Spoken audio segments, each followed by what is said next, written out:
Good morning class, welcome in your accountancy video. Accountancy के अंदर हम लोग हमारा वॉल्यूम 3 का चैप्टर 4 कर रहे थे, that is your accounting ratio.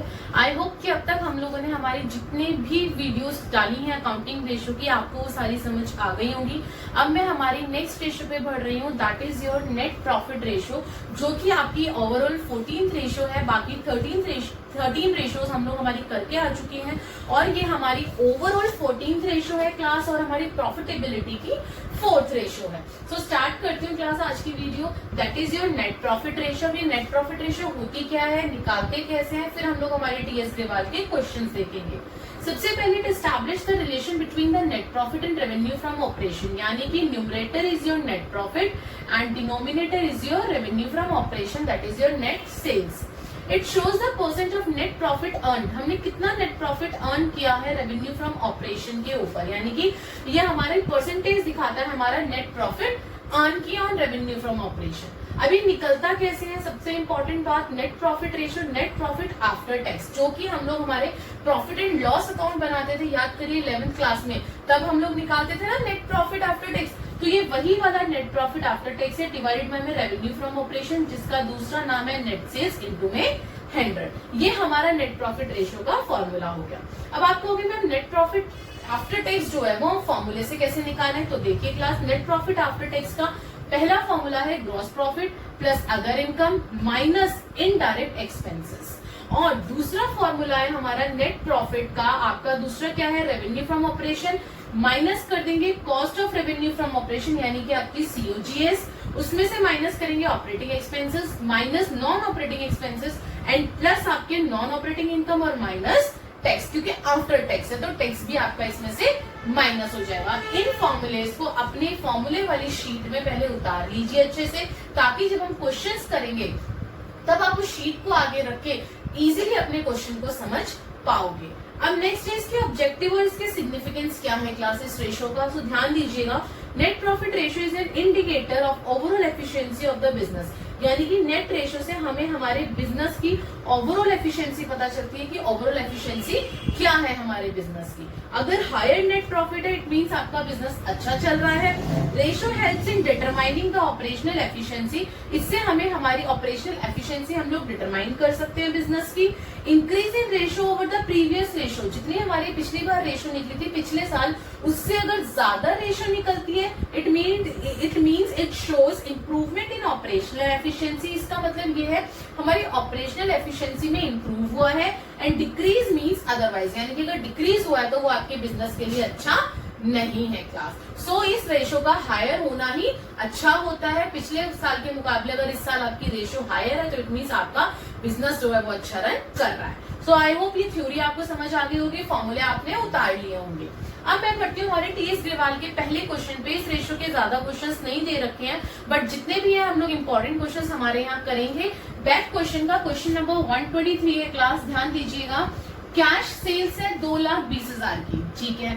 Credit sales दे रखी है 3 लाख, सेल्स रिटर्न दे रखी है 20,000, ओके। ग्रॉस प्रॉफिट दे रखा है 1 लाख, ऑपरेटिंग एक्सपेंसेस दे रखे हैं 25,000, नॉन ऑपरेटिंग इनकम्स दे रखी है 30,000, नॉन ऑपरेटिंग एक्सपेंसेस दे रखे हैं 5,000। You have to calculate the net profit ratio.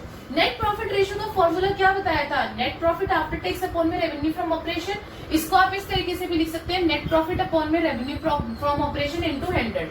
Revenue from operation क्या है आपका, नेट सेल्स है आपकी रेवेन्यू फ्रॉम ऑपरेशन। अब देखो उसने कैश सेल्स और क्रेडिट सेल्स दोनों दे रखी हैं, और हमारी जो टोटल सेल्स होती है नेट सेल्स वो कैश और क्रेडिट को मिला के बनती है, तो दोनों को ऐड कर दो, cash sales plus credit sales. But जो सेल्स रिटर्न करी है आपने, जो वापस कर दी, उसको डिडक्ट भी तो करोगे ना, तो माइनस कर दीजिए सेल्स रिटर्न। मेरे पास कैश सेल्स थी 2,20,000, क्रेडिट सेल्स थी 3 लाख और सेल्स रिटर्न थी क्लास मेरे पास 20,000। तो मैंने क्या करा, 2,20,000 में 3 लाख प्लस करा और माइनस कर दिए 20,000, तो मेरी नेट सेल्स आ गई 5 लाख, यानी कि मेरा रेवेन्यू फ्रॉम ऑपरेशन आ गया 5 लाख। अब बात करती हूँ मैं मेरे नेट प्रॉफिट की। तो नेट प्रॉफिट के लिए यहाँ देखो आपको gross profit, operating expenses, non operating income और नॉन ऑपरेटिंग एक्सपेंसेस दे रखे हैं। फॉर्मूले वाली लिस्ट देख लो, नहीं तो बोर्ड पे देखो सामने की हमारे पास 2 फॉर्मूले हैं, तो दोनों में से मेरा कौन सा फॉर्मूला है जो कि मेरा जो इन्फॉर्मेशन गिवन है उसके ऊपर सेट बैठेगा। अब मैं वो चीज देखूंगी। अब देखो यहाँ पे मेरे को ग्रॉस प्रॉफिट, अदर इनकम दे रखी है और इनडायरेक्ट एक्सपेंसेस। बट मेरे को वहां पे कहीं पे अदर इनकम दे रखी है क्लास, नहीं दे रखी ना, तो मैं कौन सा फॉर्मूला लगाऊंगी, अपना नीचे वाला फॉर्मूला लगा लूंगी। ध्यान दीजिएगा, net profit is equals to gross profit minus कर दूंगी मेरे ऑपरेटिंग एक्सपेंसेस, प्लस करूंगी नॉन ऑपरेटिंग इनकम और माइनस कर दूंगी नॉन ऑपरेटिंग एक्सपेंसेस। इनकम जितनी भी होती है हम सब प्लस कर देंगे, चाहे वो ऑपरेटिंग है चाहे वो नॉन ऑपरेटिंग है, और जो एक्सपेंसेस है चाहे ऑपरेटिंग है चाहे नॉन ऑपरेटिंग एक्सपेंसेस है उसको आप क्या कर दोगे, माइनस। इस चीज को याद रखना बस। ग्रॉस प्रॉफिट में से याद करिए, जब हम लोग हमारा P&L निकालते थे आपका ग्रॉस प्रॉफिट निकलता था, ग्रॉस प्रॉफिट आता था आपका क्रेडिट साइड में, आता था ना क्रेडिट साइड में। तो हम लोगों को जब हम नेट प्रॉफिट निकालते थे, ओवरऑल जब हमारा टोटल आता था क्रेडिट का, अगर हमारा टोटल बड़ा आ गया तो हम लोग क्या करते थे, हमारे जितने भी डेबिट साइड वाली टर्म्स थी उनको हम लोग हमारे टोटल में से माइनस करके फिर निकालते थे नेट प्रॉफिट। वही यहाँ करा है मैंने क्या करा है, एक्सपेंसेस को माइनस, जो मेरे डेबिट साइड लिखे जाते हैं एक्सपेंसेस उनको क्या करा है मैंने, माइनस करा है, और जो मेरी क्रेडिट साइड इनकम होती थी उनको आप प्लस कर दीजिए, चाहे वो ऑपरेटिंग है चाहे वो नॉन ऑपरेटिंग है। क्लियर है? अब आगे बढ़ती हूँ। देखो मैंने इससे भी आपको समझा दिया और अच्छे से क्लियर हो गया होगा। तो ग्रॉस प्रॉफिट मेरे को 1 लाख दे रखा था, ऑपरेटिंग एक्सपेंसेस मुझे दे रखे थे 25,000 क्लास, नॉन ऑपरेटिंग इनकम थी 30,000 और नॉन ऑपरेटिंग एक्सपेंसेस थे मेरे 5,000। तो मैंने सबको प्लस माइनस करा तो मेरा आंसर आ गया 1 लाख। अब मेरे पास मेरा नेट प्रॉफिट आ गया, मैंने फॉर्मूले में पुट करा, 1 लाख मेरा नेट प्रॉफिट है, रेवेन्यू फ्रॉम ऑपरेशंस मेरी 5 लाख आई थी इंटू 100, इसको काटा तो मेरा आंसर आ गया 20%। क्लियर है? आगे बढ़ती हूँ नेक्स्ट क्वेश्चन की तरफ class. Yes class, next question is your question number 125। ध्यान देना इस क्वेश्चन में क्या बोल रहा है। रेवेन्यू फ्रॉम ऑपरेशन दे रखी है मेरे को 8,20,000, ओके। रिटर्न्स दे रखी है मुझे 10,000, यानी कि अगर आपको सेल्स है तो सेल्स रिटर्न गिवन आपको 10,000, कोई बात नहीं। कॉस्ट ऑफ गुड सोल्स मेरे को दे रखी है 5,20,000, ऑपरेटिंग एक्सपेंसेस है 2,09,000, इंटरेस्ट ऑन डिबेंचर दिया है क्लास इस बार। इंटरेस्ट ऑन डिबेंचर भी आपका क्या कहलाता है, इनडायरेक्ट एक्सपेंस है, प्रॉफिट एंड लॉस अकाउंट में हम लोग डालते हैं तो वो भी आएगा आपके फॉर्मूले में, दैट इज 40,500। गेन हो रहा है हमें, प्रॉफिट हो रहा है सेल ऑफ फिक्स्ड एसेट्स, हमने फिक्स्ड एसेट्स बेची है उसको ऊपर हमें प्रॉफिट हो गया, दैट इज योर गेन। कितने का हुआ, 81,000 का। तो जब हम लोगों को रेगुलर बेसिस पे कोई प्रॉफिट नहीं होता, गेन हो रहा होता है, अगर हमें इरेगुलर बेसिस पे प्रॉफिट होता है तो वो आपका क्या कहलाता है, नॉन ऑपरेटिंग इनकम। ये मेरी क्या है, नॉन ऑपरेटिंग इनकम है क्लास। ठीक है, आगे बढ़ती हूँ। Calculate net profit ratio. अब नेट प्रॉफिट रेशियो का फॉर्मूला क्या होता है, नेट प्रॉफिट अपॉन में नेट सेल्स इंटू में 100, यही है आपका फॉर्मूला। देखिए अब सबसे पहले मैं क्या करूंगी, देखो रेवेन्यू फ्रॉम ऑपरेशंस तो मुझे दे रखे हैं, मुझे डर की बात नहीं है, चलो रेवेन्यू फ्रॉम ऑपरेशंस मुझे डायरेक्ट दे दिया उसने, बट नेट प्रॉफिट मुझे डायरेक्ट कहीं की बनी थी तो नेट प्रॉफिट मुझे निकालना पड़ेगा। कैसे निकालूंगी, net profit is equals to gross profit, यही फॉर्मूला था, plus non operating income minus indirect expenses, यही थे ना, तो कर दीजिए। अब ग्रॉस प्रॉफिट आपको होगी मैडम इसमें ग्रॉस प्रॉफिट नहीं है, तो पहले ग्रॉस प्रॉफिट निकालो। रेवेन्यू फ्रॉम ऑपरेशन है आपके पास यूजीएस है, तो gross profit is equal to revenue from operation, यानी कि आपकी सेल्स में से अपनी कॉस्ट को माइनस कर दो। सेल्स में से कॉस्ट को माइनस करोगे तो क्या आ जाएगा आपका, ग्रॉस प्रॉफिट आ जाएगा। सेल्स कितनी थी, 8,20,000 और सीओजीएस मेरा कितना था, 5,20,000, माइनस करा, मेरी ग्रॉस प्रॉफिट आ गया क्लास 3 लाख आ गया। अब फॉर्मूले में पुट करती हूँ मैं, जी ग्रॉस प्रॉफिट है 3 लाख, नॉन ऑपरेटिंग इनकम बिल्कुल हुई थी मुझे, या नॉन ऑपरेटिंग इनकम कितने की, 81,000 की, तो मैंने पुट कर दी। इनडायरेक्ट एक्सपेंसेस, अब इसके अंदर मेरे इनडायरेक्ट एक्सपेंसेस ना 2 थे क्लास, कौन कौन से, एक तो ऑपरेटिंग एक्सपेंस था आपका 2,09,000 का, एक तो वो माइनस होगा, और साथ में क्या माइनस होगा, interest on debenture. Interest on debenture P&L account में डालते थे ना, तो इंटरेस्ट ऑन डिबेंचर कितना है, 40,500, तो उसको भी कर दिया। तो दोनों को मैंने एक साथ प्लस करके बाहर ब्रैकेट में माइनस लिख दिया। ठीक है, तो दोनों का ऐड क्या कर दूंगी, एक साथ में माइनस कर दूंगी, क्योंकि ये दोनों ही चीजें आपकी क्या है, इनडायरेक्ट एक्सपेंस है क्लास। बस कर दीजिए सॉल्व, 3 लाख में 81,000 प्लस कर दीजिए और इन दोनों का टोटल माइनस कर दीजिए, आपका आंसर आएगा 1,31,500। आ गया आपका आंसर। ये क्या है आपका, नेट प्रॉफिट आया है। अब आपके पास नेट प्रॉफिट भी है, आपकी रेवेन्यू फ्रॉम सेल्स भी है। हाँ क्लास, ये जो रिटर्न है ये आपको पागल बनाने के लिए दे रखी थी क्वेश्चन के अंदर कि बच्चा कंफ्यूज हो जाए, बट आप लोग इतने समझदार हैं कि आप लोग तो कंफ्यूज होंगे ही नहीं, क्योंकि आपको सारे फॉर्मूले अच्छे से पता है। सो रेवेन्यू फ्रॉम ऑपरेशन मेरे को दे रखी है 8,20,000, इधर से नेट प्रॉफिट है 1,31,500 इंटू 100, मैंने इसको सॉल्व करा, मेरा आंसर आ गया 16.04%। क्लियर है, आगे बढ़ती हूँ। नेक्स्ट क्वेश्चन है question number 126 class.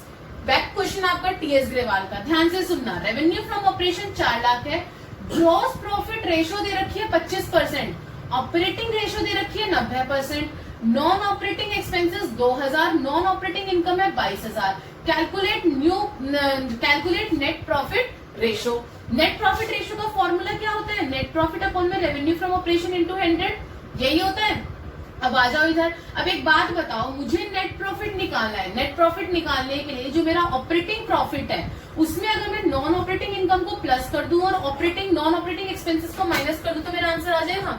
But first आप लोग यहाँ रहे हैं कि आपको नॉन ऑपरेटिंग इनकम तो दे रखी है मैडम, हमें 22000 दे रखी है, नॉन ऑपरेटिंग एक्सपेंसेस भी हमें दे रखे हैं 2000, लेकिन हम ऑपरेटिंग प्रॉफिट कहाँ से निकालें? तो याद करिए क्लास, मैंने आपको बताया था जब आपके पास ऑपरेटिंग रेशो या फिर ऑपरेटिंग प्रॉफिट रेशो दोनों में से एक रेशो गिवन हो तो दूसरी आप लोग बहुत आसानी से निकाल सकते हैं ना। तो वही यहाँ करा है, operating profit ratio is equal to 100 में से अगर मैं ऑपरेटिंग रेशो मेरी माइनस कर दूं तो मेरा आंसर आ जाएगा 100% में से 90% अगर मैंने माइनस कर दिया तो मेरा आंसर आ गया 10%, यानी कि मेरी ऑपरेटिंग प्रॉफिट रेशो कितनी आ गई?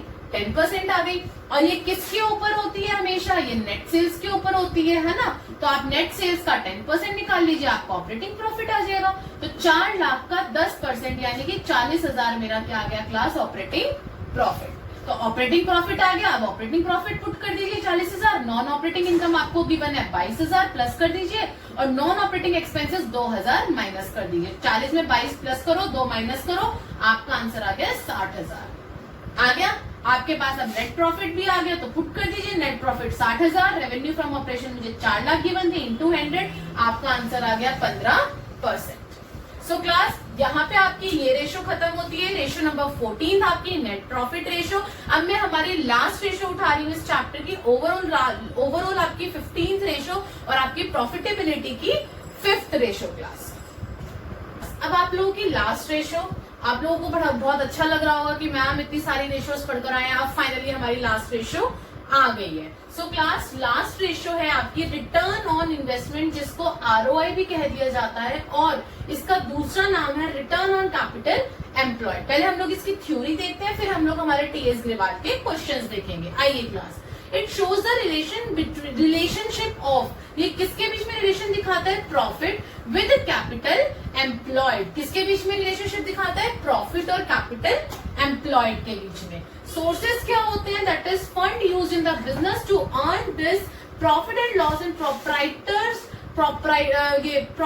Proprietors that is your shareholders funds and loans. यहाँ से इसके सोर्सेज होते हैं आपके फंड के इसके लिए। अब आगे बढ़ती हूँ। रिटर्न ऑन इन्वेस्टमेंट का फॉर्मूला क्या होता है क्लास? सबसे मेन चीज जो आपको पता होनी चाहिए, that is your net profit before interest, tax and dividend. तीनों को देने से पहले का प्रॉफिट डिवाइडेड बाय में कैपिटल एम्प्लॉयड इनटू में आपका 100। आगे बढ़ती हूँ। कैपिटल एम्प्लॉयड कैसे निकलता है?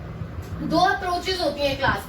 एक होती है आपकी लाइबिलिटी अप्रोच यानी कि लाइबिलिटी साइड से, दूसरी होती है आपकी एसेट्स अप्रोच यानी कि एसेट साइड से। तो दोनों साइड से आप अपनी कैपिटल एम्प्लॉयड निकाल सकते हैं। कैसे? देखिए, जो लाइबिलिटी अप्रोच है उसमें जो आपका शेयर होल्डर्स फंड है उसमें प्लस कर दीजिए नॉन करंट लाइबिलिटी, तो आपका आ जाएगा कैपिटल एम्प्लॉयड। वहीं पे अगर मैं और करके बात करूं एसेट्स अप्रोच की, एसेट साइड से कैसे निकाल सकते हो? तो जो टोटल एसेट्स हैं उसमें से अपनी करंट लाइबिलिटीज को माइनस कर दीजिए, तो आपकी क्या आ जाएगी? कैपिटल एम्प्लॉयड आ जाएगी। आगे बढ़ती हूँ। देखो, सीबीएसई ने ना कुछ गाइडलाइंस दी है सिर्फ इसी रेशो के रिगार्डिंग, तो वो गाइडलाइंस ध्यान से सुनना कि वो कौन सी गाइडलाइंस है class. Accounting treatment of money received against share warrant, पहली चीज। Share application money pending allotment, दूसरी। Deferred tax liability. इन सब टर्म्स को मैं हमारे फर्स्ट चैप्टर के अंदर बहुत अच्छे से समझा कर रही हूँ। जिसने मेरी फर्स्ट चैप्टर की वीडियो नहीं देखी है वॉल्यूम 3 की, पहले वो देखिए, ताकि आपको ये जो टर्म्स में यहाँ पढ़ रही हूँ, money received against share warrant, share application money pending allotment, इन सब वर्ड्स का मतलब समझ में आ जाए क्लास। आगे बढ़ती हूँ। Deferred tax liability that is your net.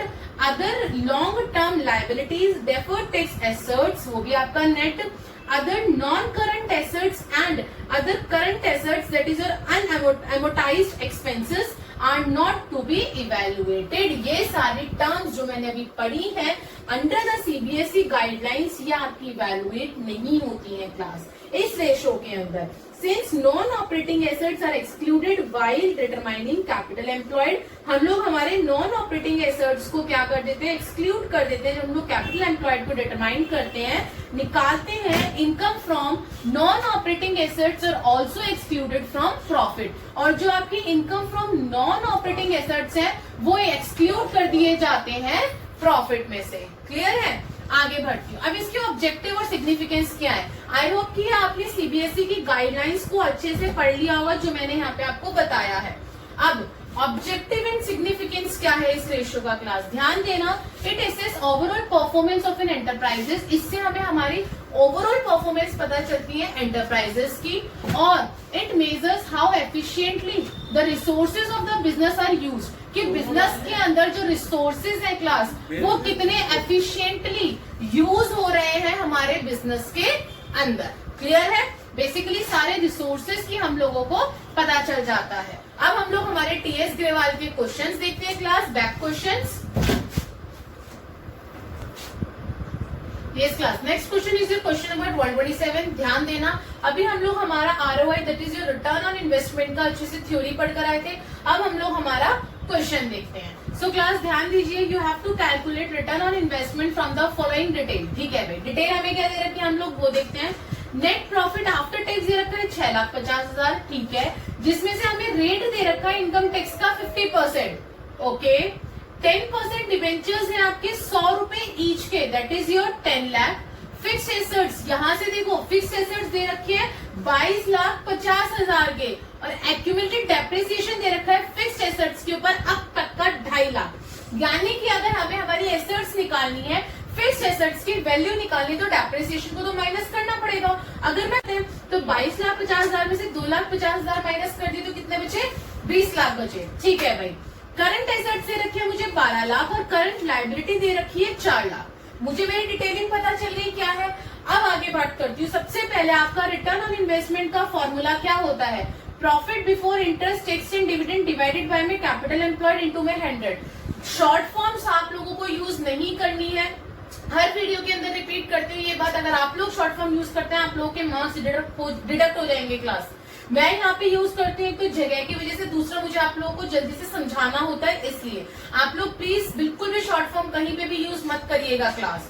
आइए आगे बढ़ते हैं। तो profit before interest tax and dividend, अब मुझे यहाँ पे देखो क्या दे रखा है, आफ्टर टैक्स दे रखा है, बट मुझे क्या चाहिए, बिफोर टैक्स चाहिए। तो आ जाइए, याद करिए हम लोग हमारा फॉर्मूला पढ़ के आए थे बिफोर टैक्स का, ये profit after tax divided by में 100% में से जितना टैक्स परसेंट होगा उसको माइनस कर देंगे तो हमारा प्रॉफिट आ जाएगा बिफोर टैक्स। और यहाँ पे मुझे टैक्स का रेट भी दे रखा है, प्रॉफिट आफ्टर टैक्स भी दे रखा है, 6,50,000 प्रॉफिट आफ्टर टैक्स है, 100 में से माइनस कर दूंगी, मेरा टैक्स रेट 50%, तो 6,50,000 डिवाइडेड बाय में 50%, सॉल्व किया, मेरा आंसर आ गया रुपए 13 लाख, यानी कि प्रॉफिट बिफोर टैक्स मिल गया मेरे को। अब जब बिफोर टैक्स मिल गया उसके बाद क्या करूंगी, बिफोर टैक्स तो हो गया, अब इसके अंदर मैं इंटरेस्ट प्लस करूंगी और डिविडेंड प्लस करूंगी ताकि मेरा प्रॉफिट बिफोर इंटरेस्ट भी आ जाए, टैक्स भी और डिविडेंड भी। तो टैक्स तो मैंने कर दिया, अब बारी आती है मेरी इंटरेस्ट की और क्या आपके डिविडेंड की। जो मेरा प्रॉफिट बिफोर टैक्स आया है बेटा क्लास 13 लाख रुपए, उसमें सबसे पहले मैं इंटरेस्ट ऐड करूंगी। देखो लॉन्ग टर्म बोरोइंग्स का इंटरेस्ट लेते हैं हम, और लॉन्ग टर्म बोरोइंग्स यहाँ पे मुझे सिर्फ डिबेंचर दे रखी है और कोई नहीं है, तो डिबेंचर का इंटरेस्ट मैंने बताया है आप लोगों को रेशो में कितना होता है, जो डिबेंचर से पहले लिखा होता है, यानी कि 10% है 10 लाख के ऊपर। तो 10 लाख के ऊपर 10% कितना हो गया मेरा, 1 लाख हो गया, तो 1 लाख प्लस कर दीजिए, 13 लाख में 1 लाख प्लस करा, कितने आ गए मेरे 14 लाख आ गए, तो profit before interest and tax आ गया। अब लेकिन यहाँ पे डिविडेंड भी था तो हमें डिविडेंड भी ऐड करना है, बट पूरे क्वेश्चन में मुझे कहीं डिविडेंड गिवन ही नहीं था क्लास, तो डिविडेंड गिवन नहीं था तो 0 ऐड कर दीजिए, 0 करा तो इसका मतलब मेरा न्यूमरेटर आ गया profit before interest tax and dividend आ गया 14 लाख, जो कि मैं मेरे फॉर्मूले में पुट कर दूंगी। अब कैपिटल एम्प्लॉयड निकालना है मुझे, मेरा डिनोमिनेटर निकालना है, तो डिनोमिनेटर के लिए यहाँ पे जो मुझे परफेक्ट फॉर्मूला दिख रहा है ना वो एसेट्स वाला दिख रहा है, क्या कि जो टोटल एसेट्स है उसमें से मैं मेरी करंट लायबिलिटी माइनस कर दूं, एसेट्स अप्रोच में भी देखा था हमने पीछे, तो हमारा कैपिटल एम्प्लॉयड आ जाएगा। तो टोटल एसेट्स फिक्स एसेट्स की वैल्यू मेरी डेप्रिसिएशन वैल्यूएशन माइनस करके लिख ली 20 लाख प्लस करंट एसेट से 12 लाख, तो 20 लाख और 12 लाख को प्लस करूंगी मेरी टोटल एसेट्स हो जाएगी, और करंट लायबिलिटी दे रखी है मुझे 4 लाख, तो माइनस कर देंगे current liability that is your 4 lakh. जब मैंने माइनस करा तो मेरा आंसर आ गया 28 लाख, हमारा डिनोमिनेटर आ गया, तो आज ये डिनोमिनेटर पुट कर दीजिए अपना यहाँ पे। न्यूमरेटर था मेरा 14 लाख, डिनोमिनेटर था मेरा 28 लाख और इनटू में 100 जो फॉर्मूला लगता है, तो हमारा आंसर आ गया 50%। क्लियर है? अब आई होप कि इस क्वेश्चन में किसी को डाउट नहीं होगा, बहुत इजी था, जैसा हम पीछे कर आए थे। पीछे वाले फॉर्मूले में हमने उठाया था profit before interest and tax, उसमें डिविडेंड नहीं था बस, बाकी निकालने का पूरा तरीका एज इट इज था हमारा न्यूमरेटर। तो आई होप कि आप लोगों को प्रॉब्लम नहीं आनी चाहिए। आगे बढ़ती हूँ, क्वेश्चन नंबर 131 है आप लोगों का टीएस ग्रेवाल का बैक क्वेश्चन क्लास, ध्यान दीजिएगा। Y's limited profit after interest and tax was ₹1 lakh.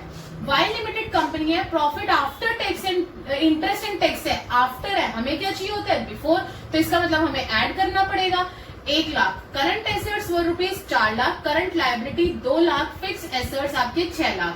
तो देखो यहाँ पे भी कैपिटल एम्प्लॉयड तो मेरे को साफ साफ दिख रहा है मेरा कि कैपिटल एम्प्लॉयड तो आपकी एसेट्स अप्रोच लग जाएगी, टोटल एसेट्स जिसके अंदर करंट एसेट्स है, फिक्स एसेट्स है, माइनस कर देंगे हमारी करंट लायबिलिटी। तो मैं आंख बंद करके सबसे पहले मेरा कैपिटल एम्प्लॉयड निकाल लेती हूँ। टोटल एसेट्स में 4 लाख और 6 लाख आ जाएंगे मेरे, और माइनस कर दूंगी मेरी क्या करंट लायबिलिटी जो कि कितनी है 2 लाख है, तो 6 और 4 10 में से 2 लाख गए मेरे, कितनी आ गई 8 लाख आ गई। तो लो भाई मेरी डिनोमिनेटर तो निकल गई इतनी इजी तरीके से। आगे बढ़ती हूँ, 10% लॉन्ग टर्म डेप्ट के ऊपर दे रखे हैं 4 लाख। अब इंटरेस्ट में जब आफ्टर है तो बिफोर के लिए मुझे ऐड करना पड़ेगा ना, तो इसका मतलब 4 लाख का 10% कितने हो गए 40,000 का इंटरेस्ट हो गया। ठीक है भाई, रेट दे रखा है टैक्स का 20%, जैसे अभी हम पीछे वाले क्वेश्चन में प्रॉफिट बिफोर टैक्स निकाल कर आए थे, एज इट इज इस क्वेश्चन में निकालना है आपको, अपना फॉर्मूला पुट करना है। Calculate return on investment of Y limited. सबसे पहले मैं प्रॉफिट बिफोर टैक्स निकाल लूंगी। प्रॉफिट आफ्टर टैक्स कितना दे रखा है 1 लाख दे रखा है, 100% में से टैक्स रेट माइनस करूंगी 20%, सॉल्व करूंगी मेरा आंसर आ जाएगा 1,25,000। 1,25,000 आया प्रॉफिट बिफोर टैक्स, उसमें मैं मेरा इंटरेस्ट ऐड करूंगी। इंटरेस्ट यहाँ पे सिर्फ मुझे लॉन्ग टर्म एक ही चीज दे रखी है मेरे डिबेंचर्स, तो इंटरेस्ट किसका लूंगी मैं डिबेंचर्स का। कितना ले लूंगी 10% लूंगी 4 लाख का, कितना आ जाएगा मेरा 40,000। मैंने इंटरेस्ट ऐड कर दिया। डिविडेंड ऐड करते हैं, क्या यहाँ पे मुझे पूरे क्वेश्चन में कहीं डिविडेंड था गिवन था नहीं था, तो put it mark is 0, put it 0, okay 0 put कर दिया। अब जब मैंने ऐड करा तो मेरा आंसर आ गया 1,65,000, यानी कि profit before interest tax and dividend आ गया मेरा 1,65,000, जो कि मेरा क्या है न्यूमरेटर। फॉर्मूले में पुट कर दो, न्यूमरेटर है 1,65,000, डिनोमिनेटर है मेरा 8 लाख, इंटू में 100, मेरा आंसर आ गया 20.62%। आई होप कि इन दोनों क्वेश्चंस में आप लोगों को कोई प्रॉब्लम नहीं होगी। अब मैं आप लोगों के लिए एक बैलेंस शीट का क्वेश्चन उठाती हूँ, फिर हम लोग हमारा रीजनिंग वाला क्वेश्चन करेंगे। यस क्लास, नेक्स्ट क्वेश्चन हम लोग बैलेंस शीट वाला क्वेश्चन उठा रहे हैं, that is your from the following balance sheet. आपका टीएस ग्रेवाल का क्वेश्चन नंबर 132 है क्लास, ध्यान दीजिएगा। From the following balance sheet of Global Limited, you are required to calculate return on investment for the year 2018 and 19. Balance sheet मुझे given है global limited की as eight 31 मार्च 2019 की। Particulars दे रखी है, note number है, rupees है class आप लोगों की। इक्विटी एंड लायबिलिटी के अंदर पहले दे रखा है शेयर होल्डर्स फंड, पहला आ गया शेयर होल्डर्स। शेयर होल्डर्स के अंदर क्या है, आपको इक्विटी शेयर दे रखी है 10 रुपीज ईच, जो कि फुल्ली पेड अप है, और अमाउंट है उसके 5 लाख। रिजर्व एंड सरप्लस दे रखा है, अमाउंट है 4,20,000। नॉन करंट लायबिलिटी में 15% लॉन्ग टर्म बोरोइंग्स है। इंटरेस्ट आ गया ना, देख के पता चल रहा है इंटरेस्ट है 15% है, कितने पे 16 लाख पे। आगे बात करती हूँ, करंट लायबिलिटी दे रखी है हमें 8 लाख की क्लास, टोटल है 33,20,000। आगे बढ़ती हूँ, नेक्स्ट है एसेट्स। एसेट्स में नॉन करंट एसेट्स में फिक्स्ड एसेट्स मुझे दे रखे हैं 16 लाख के। नॉन करंट इन्वेस्टमेंट में 10% इन्वेस्टमेंट है क्लास 2 लाख की, और 10% नॉन ट्रेड इन्वेस्टमेंट है 1,20,000 की। अभी बताऊंगी इनका क्या यूज है सबका। करंट एसेट्स से इधर मुझे दे रखी है 14 लाख और टोटल दे रखा है 33,20,000। और नीचे एडिशनल इन्फॉर्मेशन में उसने दे रखा है that net profit before tax for the year 9,72,000। शुक्र है टैक्स का तो झंझट नहीं है, उसने बिफोर टैक्स दे रखा है, तो सीधा पुट कर दीजिए। प्रॉफिट बिफोर टैक्स कितना है 9,72,000, ये हो गया प्रॉफिट बिफोर टैक्स। अब इसके अंदर हम लोग हमारे दो चीजें ऐड करते हैं, interest on long term borrowings और डिविडेंड, दो चीजें ऐड करते हैं। बट क्लास याद करिए, पीछे जो भी हम कंसेप्ट कर कर आए थे उसके अंदर मैंने बताया था, और यहाँ पे भी दोबारा लिख दिया है आप लोगों के लिए क्या, कि interest on non trade investment जो है it should be excluded from profit. Profit में से हमेशा जो हमारा interest on non trade investment होती है ना क्लास, ये हमेशा एक्सक्लूड की जाती है। अभी जो मैंने एज पर सीबीएसई गाइडलाइंस आपको पढ़ाया था उसमें भी बताया था, यहाँ दोबारा से मैंने ये चीज मेंशन कर दी है class, that interest on non trade investment. अब यहाँ मेरी नॉन ट्रेड इन्वेस्टमेंट कहाँ है, एसेट्स में है। कितनी है, 10% है क्लास, 1,20,000 पे। तो 1,20,000 का 10% कितना आ गया, 12,000। तो उसे मैं क्या कर दूंगी, एक्सक्लूड कर दूंगी, माइनस कर दूंगी अपने प्रॉफिट में से। तो इंटरेस्ट मेरा कितना बना, 15 लाख का 15% 16 लाख का, 16 लाख का 15% 2,40,000। इंटरेस्ट मैंने प्लस कर दिया। नॉन ट्रेड इन्वेस्टमेंट का इंटरेस्ट मेरा 10% 1,20,000 का 12,000 माइनस कर दिया। डिविडेंड मुझे पूरे क्वेश्चन में कहीं गिवन नहीं था, तो डिविडेंड को मैंने 0 ले लिया। अब 9,72,000 में मैंने ऐड करा मेरा इंटरेस्ट 2,40,000 माइनस कर दिया interest on non trade investment, that is 12,000, और डिविडेंड कुछ था नहीं तो 0। मेरा आंसर आ गया 12 lakh. That is your profit before interest tax and dividend. Clear है? आगे बढ़ती हूँ। मेरा न्यूमरेटर आ गया जी, मतलब मेरे को जो न्यूमरेटर और डिनोमिनेटर चाहिए, मेरा न्यूमरेटर है profit before interest tax and dividend, divided by में हमारा क्या है, नीचे आपका कैपिटल एम्प्लॉयड इनटू में 100। तो profit before interest tax and dividend आ गया मेरा। अब मेरी बारी आती है कैपिटल एम्प्लॉयड की। तो कैपिटल एम्प्लॉयड के लिए क्या बता रखा है, मैं एसेट्स अप्रोच यूज करूंगी, वो ज्यादा इजी पड़ती है। टोटल एसेट्स में से करंट लायबिलिटी माइनस कर दूंगी। तो मेरी जितनी भी टोटल एसेट्स थी 33,20,000 में से जो मेरी करंट लायबिलिटी थी दैट इज 8 लाख माइनस कर दी। लेकिन क्लास वहीं पे वापस नोट में आ जाइए, मैंने पीछे एज पर सीबीएसई गाइडलाइंस वाला, और यहाँ पे भी देख लीजिए दोबारा लिखा है that non trade investment should be excluded from capital employed. जो नॉन ट्रेड इन्वेस्टमेंट है ना आपकी, उसका इंटरेस्ट तो माइनस होता है प्रॉफिट में से, और उसकी जो अमाउंट माइनस होती है वो होती है आपकी कैपिटल एम्प्लॉयड में से। तो इसमें भी माइनस करके दिखा दीजिए, माइनस नॉन ट्रेड इन्वेस्टमेंट कितनी है, 1,20,000 माइनस कर दीजिए 1,20,000। माइनस करा तो मेरा आंसर आ गया 24 लाख। अब मेरा न्यूमरेटर तो था 12 लाख, डिनोमिनेटर था 24 लाख। पुट कर दीजिए अपने फॉर्मूले में 12 लाख भाई 24 लाख इंटू में 100। मैंने सॉल्यूशन निकाला तो मेरा कितना आ गया, 50%।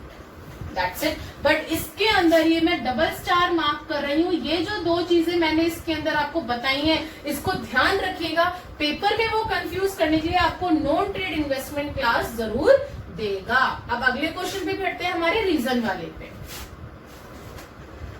यस क्लास, नेक्स्ट और last question of this ratio क्या है, क्वेश्चन नंबर 134 आपका टीएस ग्रेवाल का।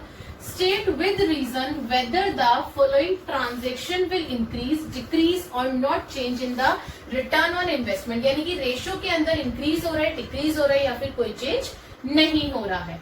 सबसे पहला केस है परचेज ऑफ मशीनरी। आपने मशीनरी परचेज करी है 10 लाख की bye issue of equity share. Equity share issue करें 10 लाख के और उसके बदले में आपने मशीनरी ले ली। सो क्लास डायरेक्ट में सोल्यूशन पे आ रही हूँ, ध्यान दीजिएगा। जब तो आप लोगों का नेट प्रॉफिट पे इफेक्ट पड़ा, न्यूमरेटर पे या डिनोमिनेटर पे, ध्यान दीजिए। It will effect the value of capital employed, capital employed पे इफेक्ट पड़ेगा, मशीनरी आई है एसेट्स पे इफेक्ट पड़ेगा।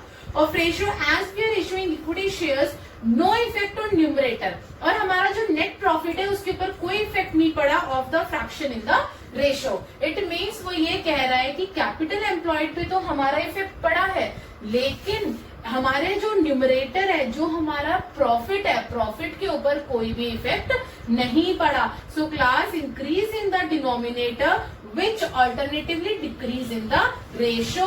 तो जो हमारा डिनोमिनेटर था, जब हमारी एसेट्स आई, एसेट्स आने से जो हमारा कैपिटल एम्प्लॉयड पे इफेक्ट पड़ा वो बढ़ा। डिनोमिनेटर में क्या है, कैपिटल एम्प्लॉयड है। या रेशियो लिख देती हूँ यहाँ एक बार आप लोगों के लिए, profit before return on investment is equal to profit before interest tax and dividend divided by में कैपिटल एम्प्लॉयड में इंटू 100। ये न्यूमरेटर है, ये डिनोमिनेटर है। अब आपको ज्यादा अच्छे से क्लैरिटी होगी क्या, कि जब हमारा डिनोमिनेटर इंक्रीज हुआ, एसेट्स आए तो कैपिटल एम्प्लॉयड इंक्रीज हुआ, जिसकी वजह से हमारा जो रेशियो है वो क्या हो गई, डिक्रीज हो गई। तो रीजन में लिख दीजिए डिक्रीज। आगे बढ़ती हूँ। सेकंड पॉइंट है चार्जिंग डेप्रिसिएशन ऑन 25,000 और मशीनरी। अब मशीनरी के ऊपर 25,000 हम लोगों ने डेप्रिसिएशन चार्ज किया है। ध्यान देना, net profit will decrease due to depreciation charge. अब देखो डेप्रिसिएशन चार्ज में तो आपको प्रॉफिट कम हो गया ना भाई, डेप्रिसिएशन चार्ज होने से वैल्यू कम हो गई आपकी एसेट्स की और प्रॉफिट कम हो गया। तो प्रॉफिट का कम होने से आपकी कैपिटल एम्प्लॉयड पे कोई इफेक्ट नहीं पड़ा। इस बार डिनोमिनेटर पे कोई इफेक्ट नहीं था, लेकिन डेप्रिसिएशन चार्ज करने की वजह से मेरा न्यूमरेटर जो है वो क्या हो गया, घट गया। और डिक्रीज होने की वजह से मेरा न्यूमरेटर, मेरी रेशियो क्या हो गई, डिक्रीज हो गई। तो लिख दीजिए रीजन में डिक्रीज। इस तरीके से आपको रीजन के साथ वहां पे देना है, पेपर में लिखना है अपना answer. Third, redemption of debenture by cheque. 2 lakh का चेक दिया है, रिडीम हुए हैं आपके डिबेंचर क्लास। अब ध्यान देना, दिस रिड्यूसेस कैपिटल एम्प्लॉयड। भाई कैश चला गया, एसेट्स पे इफेक्ट पड़ा। एसेट्स आपकी कम हुई तो आपकी कैपिटल एम्प्लॉयड भी रिड्यूस हो गई क्लास। लेकिन मेरे नेट प्रॉफिट पे, जो मेरा profit before interest tax and dividend था, जो आप लोगों का नेट प्रॉफिट था, उसके ऊपर कोई इफेक्ट नहीं पड़ा मेरा। तो मैंने यहाँ लिख दिया no effect on net profit. So therefore decrease in the capital employed ratio will be the increase. यानी कि जब मेरा डिनोमिनेटर घटता है तो मेरी रेशियो क्या हो जाती है, इंक्रीज हो जाती है। तो लिख दीजिए रीजन में इंक्रीज। लास्ट देखिए, conversion of 9% debentures of ₹10 lakh into equity share. अब आपका कन्वर्जन हुआ है क्लास, हम लोगों ने डिबेंचर से इक्विटी शेयर में कन्वर्ट करे हैं हमारे शेयर्स। यानी कि और कितने के थे, 1 लाख के डिबेंचर्स हम लोगों ने कन्वर्ट कर लिए। अब देखिए, अब कन्वर्ट करने से मेरे कैपिटल एम्प्लॉयड पे कोई इफेक्ट नहीं पड़ा, नेट प्रॉफिट पे कोई इफेक्ट नहीं पड़ा, कन्वर्ट ही तो हुए हैं ना। कन्वर्ट होने से इन पे कोई इफेक्ट नहीं पड़ा। तो लिख दीजिए therefore no change in the ratio, और अपने रीजन में लिख दीजिए no change. So class, I hope कि आप लोगों को आज की वीडियो के अंदर जो हम लोगों ने हमारे प्रॉफिटेबिलिटी रेशियो के बाकी ये बची हुई 2 रेशियोज करी, और ओवरऑल हम लोगों ने 14th और 15th रेशियो जो करी है, वो दोनों आपको अच्छे से समझ आ गई होंगी। सारे क्वेश्चंस आपको समझ आ गए होंगे। जो इंपॉर्टेंट क्वेश्चंस थे वो सारे उठाए हैं, बाकी के बचे हुए क्वेश्चंस आप लोगों की प्रैक्टिस के लिए है। अब हम लोग हमारे मिसलेनियस क्वेश्चंस करेंगे नेक्स्ट वीडियो में। अगर इस वीडियो में कोई भी क्वेश्चन आप लोगों को लगता है कि समझ नहीं आया, so please right me in the comment box and like, share and subscribe the channel, ताकि अब जो हम मिसलेनियस क्वेश्चन, यानी कि पेपर में एक क्वेश्चन नहीं पूछता, वो पेपर में किस तरीके से पूछेगा मिसलेनियस घुमा के, वो हम लोग हमारी अगली वीडियो के अंदर देखेंगे। सो प्लीज सब्सक्राइब करना मत भूलना, ताकि अगली जो मोस्ट इंपॉर्टेंट क्वेश्चंस की वीडियो हम लोग बनाने जा रहे हैं वो आप तक इजीली पहुंच सके। Thank you class.